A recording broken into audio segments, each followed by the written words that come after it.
선생님들은 주님께 쓰임받는 인생이 되어야 합니다. 우리 주님의 손에 붙들려 쓰임받을 때 빛나는 인생, 복된 삶이 될 수 있는 것이죠.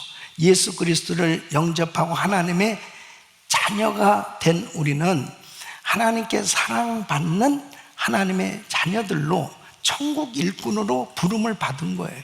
그래서 하나님의 일에 귀하게 쓰임 받는다는 것은 얼마나 큰 축복이고 은혜인지 모릅니다. 이 성경을 보면은 세상적으로는 다 모든 것을 다 갖췄는데 하나님의 손에 붙들려 쓰임 받는 사람이 있고 쓰임 받지 못하는 사람이 있어요. 또 하나님의 손에 붙들려 쓰임 받을 때와 쓰임 받지 못할 때는 엄청난 차이가 있는 삶이 되는 것을 보게 됩니다. 예를 들면 모세는 바로의 왕궁에서 모든 당시의 최고의 학문을 배웠어요. 세상적으로는 모든 것이 다 준비가 된 사람이었습니다. 그러나 주의 손에 붙들려 쓰임받지 못한 인생일 때는 그는 살인자가 되었고 도망자가 되었고 그리고 미디안 광야에서 40년 양을 치는 그런 평범한 인생으로 살아갈 수밖에 없었습니다. 그러나 하나님의 손에 붙들리게 되었을 때 그는 하나님의 부르심을 받고 이제 주님과 교제할 줄 아는 인생, 그리고 하나님께로부터 귀한 은사와 능력을 받고 이제 이스라엘 민족의 위대한 지도자로 쓰임받게 되는 걸 보게 됩니다. 같은 사람인데도 이렇게 주님의 손에 붙들려 쓰임받을 때와 쓰임받지 못할 때는 엄청난 차이가 있습니다. 여러분, 사도 바울도 역시 마찬가지입니다. 그는 가마리엘 문화생이요, 율법사요, 바리새인이요, 로마의 시민권을 가졌던 당시로 보면 세상적으로 부족함이 없었던 그런 모든 것을 갖춘 사람이었습니다.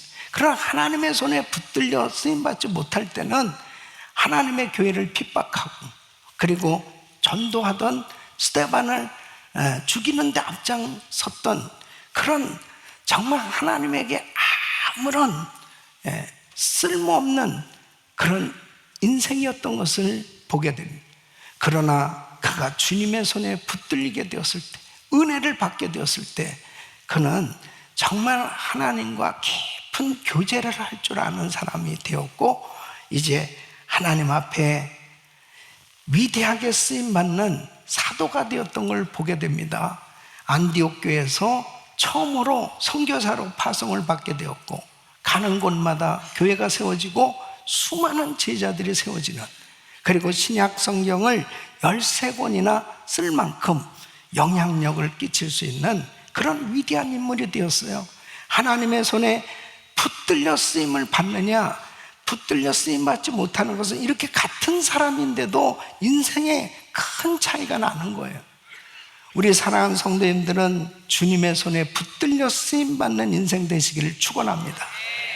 성경에도 보면 정말 평범한 사람의 눈에 보면 보잘것없는 그런 인생인데도 주님의 손에 붙들리니까 위대한 하나님의 역사, 빛나는 인생이 되어졌던 사람들을 소개하고 있지 않습니까?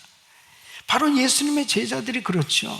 예수님의 제자들은 정말 평범한 어부들이었습니다. 학문이 없었던 그런 평범한 사람들이었습니다. 그러나 주님의 손에 붙들리니까 그들은 정말 전 세계에 영향력을 끼치는 위대한 사도로 하나님께 쓰임 받은 것을 우리는 성경을 통해서 분명히 알게 됩니다. 사랑하는 성도 여러분, 내가 세상적으로 뭘 많이 갖췄느냐, 모든 것을 갖췄느냐, 그것보다도 더 중요한 것이 바로 뭐냐? 하나님의 손에 붙들려 쓰임 받는 게 중요한 거예요. 하나님의 손에 붙들려 쓰임 받는 것, 이것이 얼마나 중요한 건지 모릅니다. 오늘 이 본문 말씀은 예수님께서 예루살렘에 입성하실 때 닭이 새끼를 타시고 예루살렘에 입성을 하셨어요. 예수님은 이제 예루살렘에 오셔서 이 십자가를 지시는 이제 구원 사역을 이루시기 위해서 예루살렘에 입성하실 때 나귀 새끼를 타시고 입성하셨습니다. 그럼 왜 나귀 새끼를 타셨을까? 우리 예수님께서 예루살렘에 입성하실 때 많은 동물들 가운데 나귀 새끼를 꼭 타셔야만 하는 그 이유가 있었습니다. 그것은 스가랴서 9장 9절에 스가랴 선지자를 통해서 이미 예수님 오시기 전 500년 전에 예언된 말씀을 이루시기 위해서 나귀 새끼를 타셨다고 말씀하고 있습니다. 시온에 따라 크게 기뻐할지어다, 예루살렘에 따라 즐거이 부를지어다. 보라, 네 왕이 내게 임하나니 그는 공의로우며 구원을 베풀며 겸손하여서 나귀를 타나니, 나귀의 작은 것 곧 나귀 새끼니. 이렇게 예언된 말씀을 이루시기 위해서 나귀 새끼를 타셨는데, 나귀 아무 나귀나 그냥 사용하신 게 아니에요. 예수님께서 지명을 한 그 나귀를 타셨습니다. 그것이 2절 말씀을 보면은 이르시되 너희 맞은편 마을로 가라. 그리로 들어가면 곧 아직 아무 사람도 타보지 않은 나귀의 새끼, 그 매어 있는 것을 보리니 풀어 끌고 오너라 그랬습니다. 그러니까 예수님께서 수많은 동물 가운데 보잘것없는 이 나귀 새끼, 그 나귀를 지명하셨어요. 그 지명한 나귀를 타시고 예루살렘에 입성하신 것은 주님의 그 지명받은 나귀를 통해서 하나님께서 놀라운 일을 행하셨던 것을 보게 됩니다. 이것은 대단한 교훈이 있어요. 우리도 보잘것없는 인생이지만 바로 우리 주님께서 우리를 지명하셨다고요. 저와 여러분 한 사람 한 사람을 구체적으로 지명하여 부르신 줄 믿습니다. 이사야서 43장 1절에 야곱아, 너를 창조하신 여호와께서 이제 말씀하시는, 이스라엘아, 너를 조성하신 자가 이제 말씀하신, 너는 두려워 말라. 내가 너를 구속하여 내가 너를 지명하여 불렀나니 너는 내 것이라. 참 감격스럽지 않습니까? 저도 주님의 부르심을 받았을 때 참 예수 믿고 구원받은 것에 대해서는 그렇게도 감사했어요. 내가 구원을 받다니 너무너무 감격스럽습니다. 근데 하나님께서 나를 주의 종으로 부르셨을 때는 별로 감사하지가 않았어요. 제가 저기 싸우니 죄를 보내소서.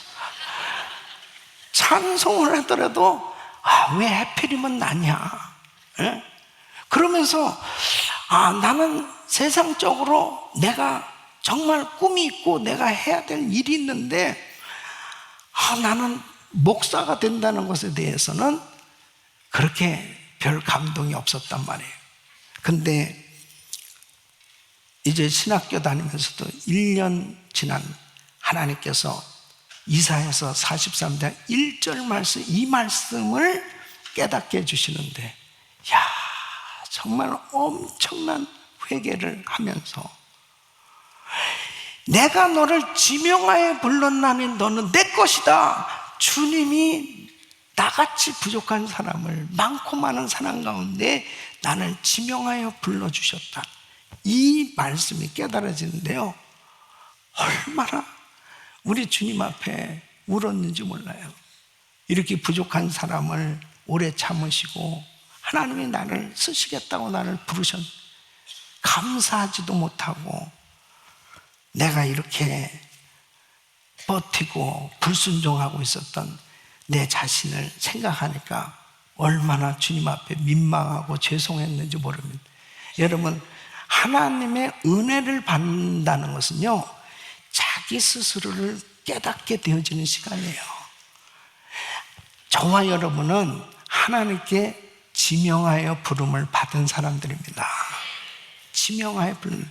그러니까 그 주님의 지명을 받은 내가 하나님 앞에 쓰임을 받으며 살 수 있게 됐다는 것은 어마어마한 축복이란 말이에요. 이것을 깨달을 수 있기를 예수 이름으로 축원합니다. 하나님은 모든 사람을 다 사랑하세요. 하나님은 모든 사람을 다 부르셨어요. 하나님은 모든 사람을 다 쓰시기를 원하세요.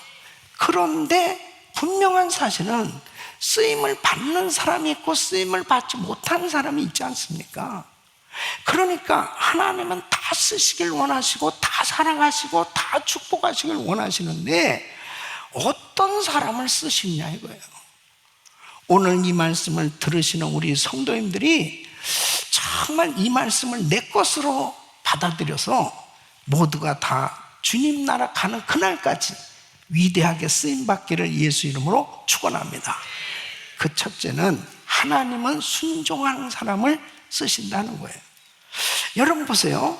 2절 말씀을 보면 이르시되 너희 맞은편 마을로 가라. 그리로 들어가면 곧 아직 아무 사람도 타보지 않은 나귀 새끼에 매어 있는 것을 보리라. 보리니 풀어 끌고 오너라 그랬습니다. 지금 제자에게 예수님께서 이 나귀 새끼를 이제 준비시키시는 과정인데요, 제자들이 이해할 수 없는 방법 아니겠어요? 예? 아니 돈 주고 사오는 것도 아니고 지금 나귀를 풀어 끌고 오래요. 그러면 이 순종하기에 정말 두려운 상황이 아니겠습니까? 아니 이치적으로 생각해 보세요. 만일 남의 집에 그 뜰에 묶여있는 나귀를 그걸 가지고 풀어가지고 오면은 이거 도둑으로 오해받을 수도 있잖아요. 이런 일은 그냥 주님이 직접 하시지 왜 제자를 시키냐고.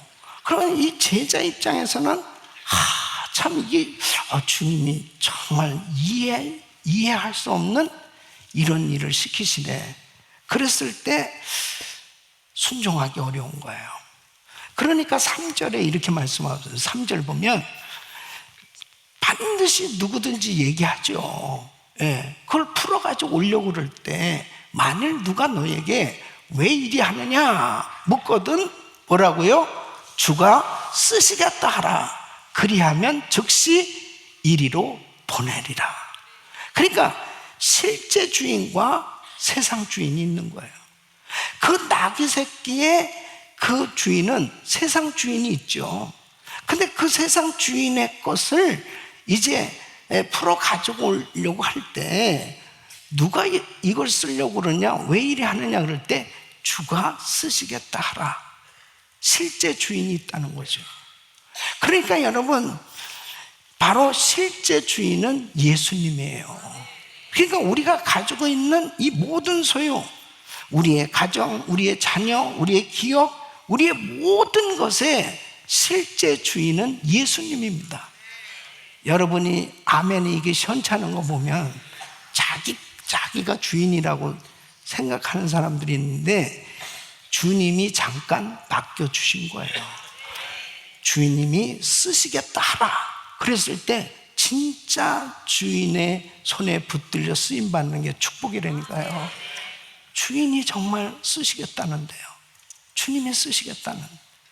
그러니까 많고 많은 그 나귀를 가진 세상 주인들이 있었겠지만 주님이 예루살렘에 입성하실 때 스가랴 선지자의 예언된 그 나귀 새끼, 그 나귀를 타시고 가실 때 바로 내가 가지고 있는 소유하고 있는 이 나귀가 쓰임을 받게 됐다는 것은 그 세상 주인에게 있어서도 엄청난 축복 아니겠냐고요. 사랑하는 성도 여러분, 우리가 주님의 손에 붙들려 쓰임받는 것보다 더한 축복은 없다고요.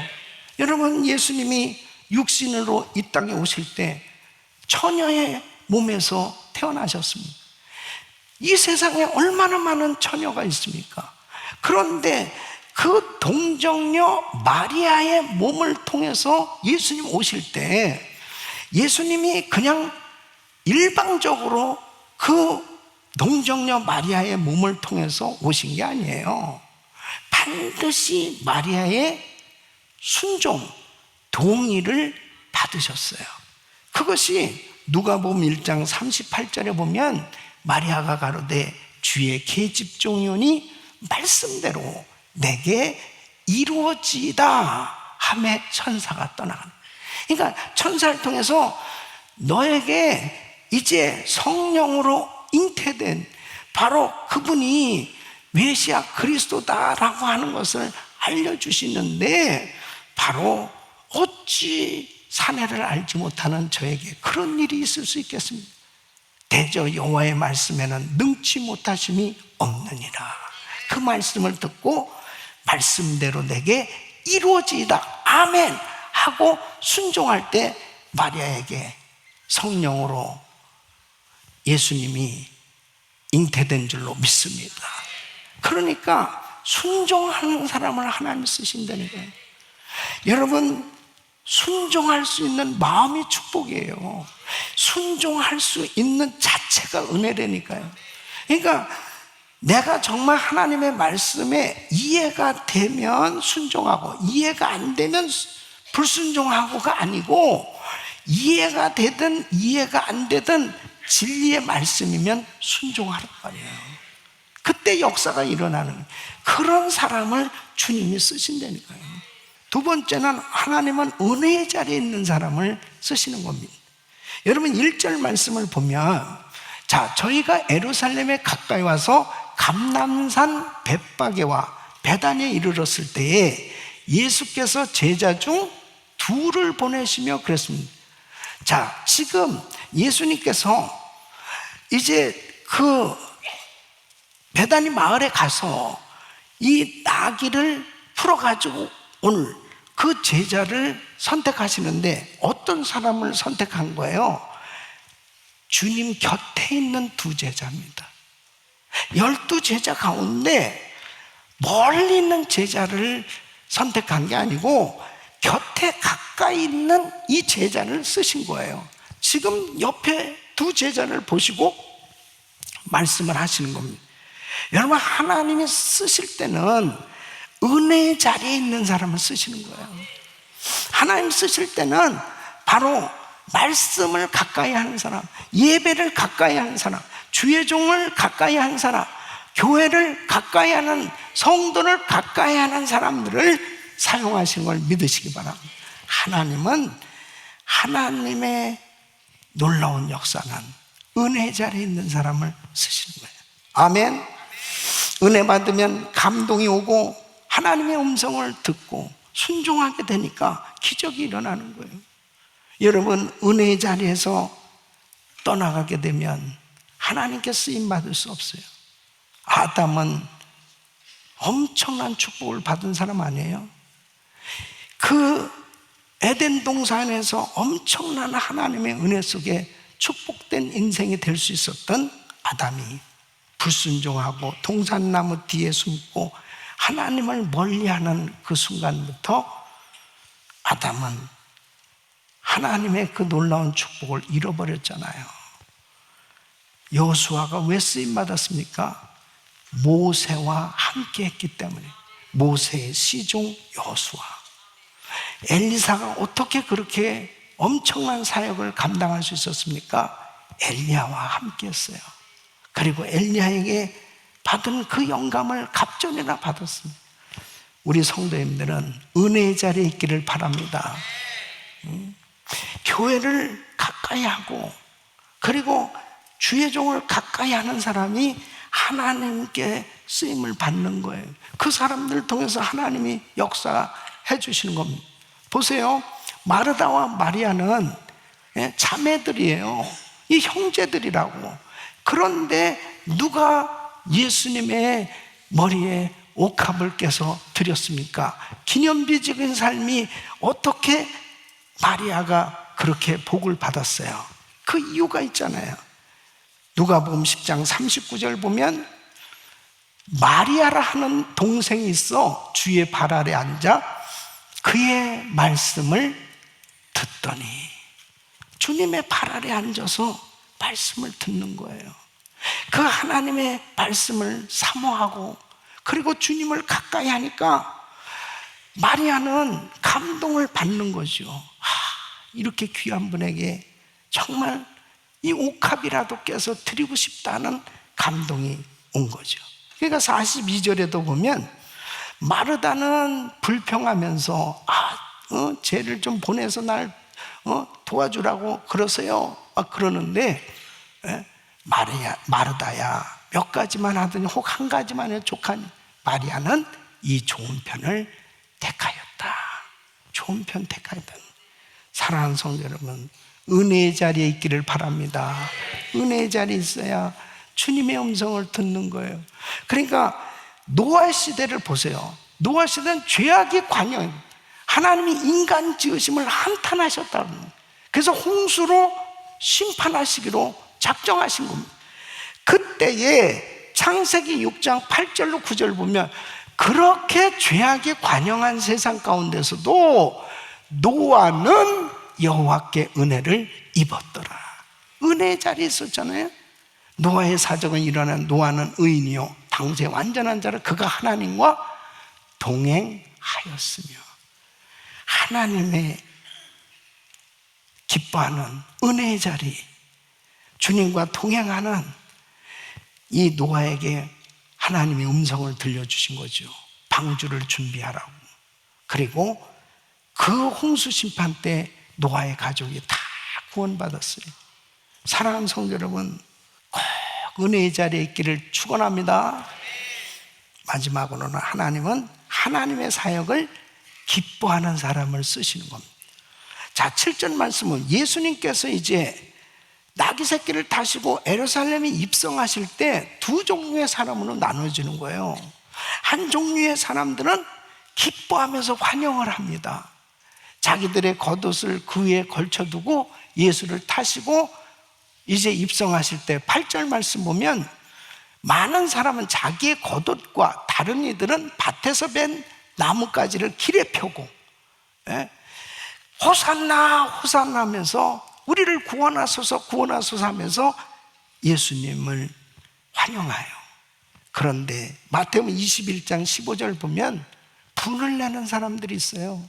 대제사장들과 서기관들이 예수의 하시는 이상한 일과 또 성전에서 소리질러 호산나 다윗의 자손이여 하는 아이들을 보고 어떻게 해요? 분하여 그랬습니다. 시기하고 하나님의 사역에 대해서 기뻐하지 않는 사람들, 이것은 가장 복을 받을 수 있는 기회를 놓쳐버리는 거죠. 그러니까 여러분,